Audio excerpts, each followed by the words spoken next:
So you've put lots of work into creating a great ebook, and now you're ready to publish. So we're going to go down the bottom here to the publish button and hit publish, and we're going to generate our book. And there's different versions of EPUB. I tend to go for the latest. There are a whole heap of settings, but let's just go with the basic standard setup and say start processing. And what it does is take all the information, turn it into an EPUB.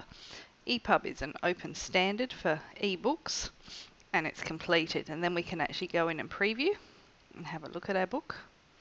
And it says, where do you want to go and have a look? We'll have a look in iBooks. So it'll go and load it up for me.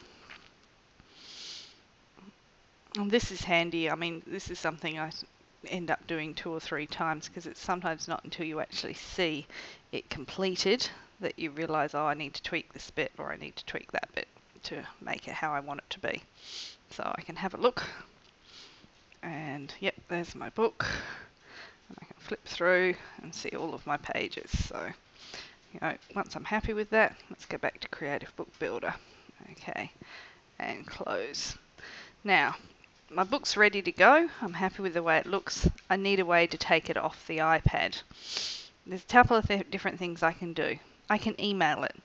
This works as long as it's not too big. I mean, CathEdNet email, 5 meg is the biggest you can send. So if it's bigger than that, it's not going to work. And it tells you up here.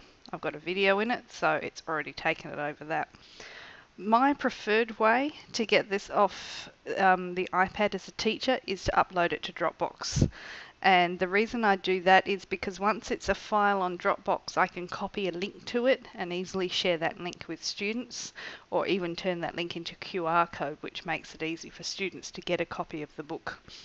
If you're working with students, particularly in primary where they can't have a Dropbox folder, it's great if they can upload to a WebDAV server, which is a setting you switch on your school server.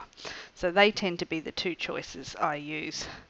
I've tried the share to device, but the problem with these files is they're big, so they take a long time to move anything. So it's finding the most efficient way to make this work. So I'm logged into Dropbox. Where's it going to go? Well, it's going to go into my public folder unless I choose another folder. I can create a new folder if I want to. The file name is there, and I can go start upload. And it will upload it to my Dropbox, and then I can just go into dropbox.com. You do need to do it on the online version. Find the little file that says, you know, iPad teachers and iPads. And on the right hand side there'll be a little symbol that you can drop it down, and it says get link. And then it's easy to share your ebook with anyone you need to.